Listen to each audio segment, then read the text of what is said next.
What's up, government students? This is Mr. Barr, right back at you with the second video of the week. There's something I always get asked every time that I'm in government class, and that is, how do I know what political party I belong to? I don't know whether I'm a Democrat or a Republican. I don't even know the difference between those two.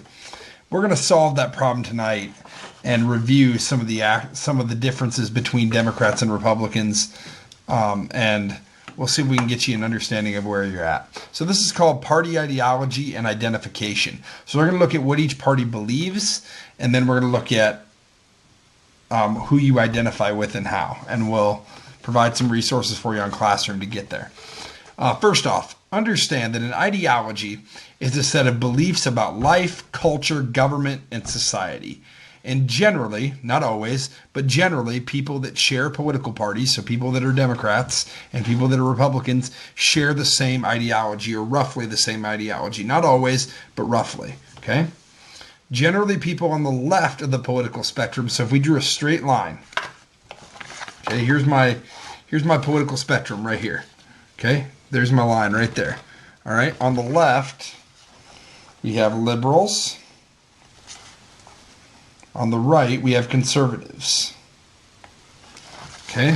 So on the left, we have liberal. On the right, we have conservative. Liberal, conservative. Okay? People on the left of the political spectrum have a liberal ideology, while those on the right side of the political spectrum have a conservative ideology. So if you hear the right, usually they're talking about conservatives. If you hear the left on the news or Twitter or TikTok or Snapchat or whatever you people use now, back in my day, it was MySpace. Booyah. Anyway, so if you hear liberal, it's left. If you hear conservative, it's right. They're the same thing. Most Americans fall somewhere on the spectrum, either right on, conservative or liberal, or most Americans are in between. They're what we call moderates, or in between those. Okay?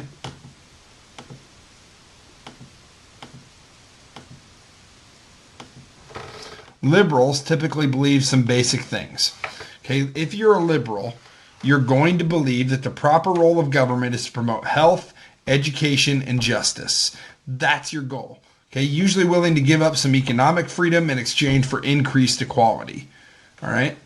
They believe that government should not restrict most individual freedoms, that you as an individual have a lot of rights to choose whether or not to have an abortion, to choose who you're going to marry, to choose what kind of job you're going to do, and to choose where you want to go to school. And you should have equal access to all of those things.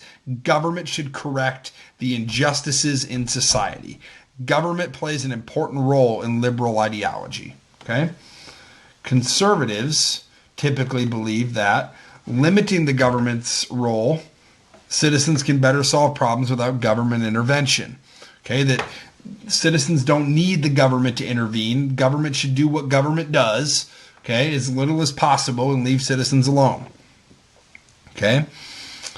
Ronald Reagan, the kind of the conservative icon, if you will, I guess, once said that the most fearful words in the English language were, "I'm from the government and I'm here to help."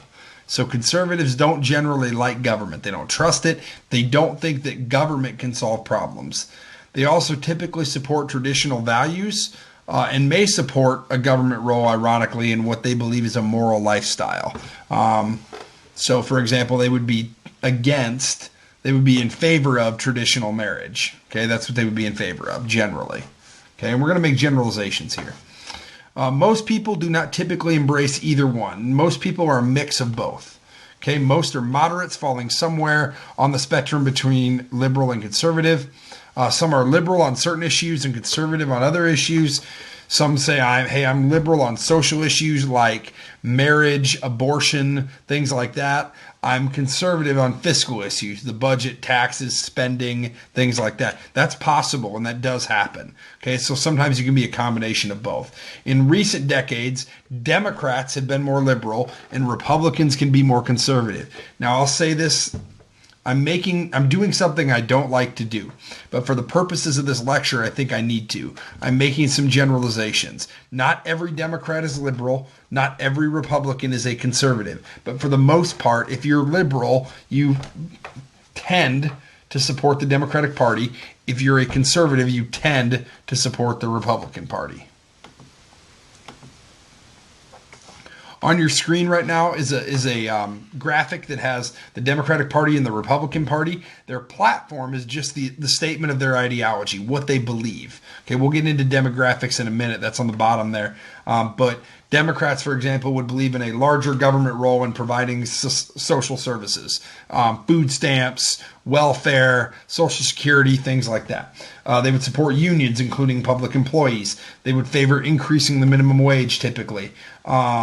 Climate change, view climate change as a threat, less likely to support military involvement in conflicts. They would support places like the United Nations. They would want a very diplomatic foreign policy. Okay, conservatives would favor smaller government role, less government regulation, lower taxes, support restrictions on employee unions, oppose cap and trade. Free market should drive choices about energy use, increased military spending. Okay, that would be one. Democrats would say, or liberals would say, tax the wealthy and then help everybody else move up that ladder. Conservatives would say no, tax, keep everybody's taxes low. Okay, including businesses, because businesses are the engine of the economy. Depends on your philosophy. Okay, all right. That's ideology: liberal, conservative, moderate. Liberal, Democrat, conservative, Republican, moderates in the middle. Okay?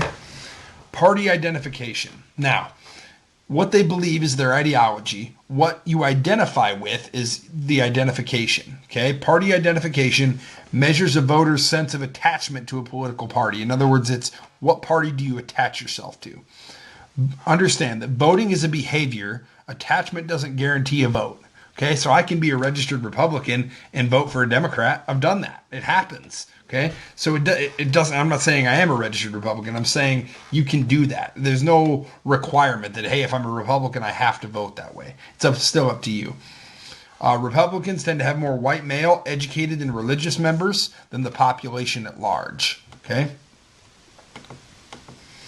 If you look at this graphic that's on your screen, Republican Party. Now this is data as of 2014, so it's a little bit old, but generally this holds true. If you look at the Republican Party, 87% are Caucasians, 5% Latino, 4% Asian American, 2% African American, 2% other, 52% are male, 48% are female. That kind of makes up the Republican Party. So how about the Democrats? Democrats have more women, minorities, and young members than the population at large. Democrats are usually located in the Northeast and the West Coast. Republicans are in the South, the Midwest, and the mountain regions. Democrats have more support in cities, or what we call urban areas. Republicans have support in rural areas and suburbs. Communities around those big cities tend to be Republican. Okay, so Democrats are 61% Caucasian, 21% African American, 10% Latino, 7% Asian, 1% other. Tend to be more women, 57-43 by a big margin. That's called the gender gap. The gap between men and women on each side does matter and is important in the elections usually. All right. So that kind of gives you a feel for where everybody's at on the spectrum, and then what parties what and what they actually think. In recent years, Americans have become increasingly polarized. In other words, most agree on more party issues. They're less likely to be independent or moderate. All polarization means is that there's fewer moderates. The middle doesn't really exist anymore. Excuse me. You're either really conservative or you're really liberal. Those are the two choices now. There's not very many moderates anymore. Okay, the parties are also dominated by people with stronger ideological beliefs. Okay, Donald Trump is a pretty hardline conservative on a lot of issues. Okay, Bernie Sanders is a pretty liberal Democrat on a whole bunch of issues. Okay, so there's not very many moderates anymore, and that's changed. That's caused more separation, I guess, between the two parties. Okay, for example, in the Republican Party, there are twice as many conservatives as there are moderates. Parties are less likely to nominate centrist candidates, candidates who are in the middle of the spectrum. Now, that's already changed because who are the Democrats? Presumably, the presumptive nominee is Joe Biden. Bernie Sanders suspended his campaign or dropped out. That leaves Joe Biden as the only man standing. Joe Biden is an Obama Democrat. He's a middle-of-the-road, moderate Democrat. That's why Democrats liked him, because they think that nationally he'll provide their best chance to beat Donald Trump. So it's interesting that polarization is starting to fade back a little bit. There's a variety of strategies to reduce polarization, encourage more Americans to vote, more proportional representation, so you'd have more than one representative for an area, and more importantly, increasing the influence of third parties. And that's the way that we're really going to solve this gridlock between the two parties, is we elect a third party. And that's hard to do, and it's going to take a few monumental changes. For example, changing the way the Electoral College is allocated, changing debate rules. It's going to be hard to do that, but the country is ripe. We are right on the cusp of really having a true third party candidate emerge and be an alternative to either the Democrats or the Republicans. We'll stop there. I hope this helped you kind of sort this out. Make sure you look at the assignment that's on Google Classroom. It'll have to do with this video. And have a great day. It's great to be a Bulldog.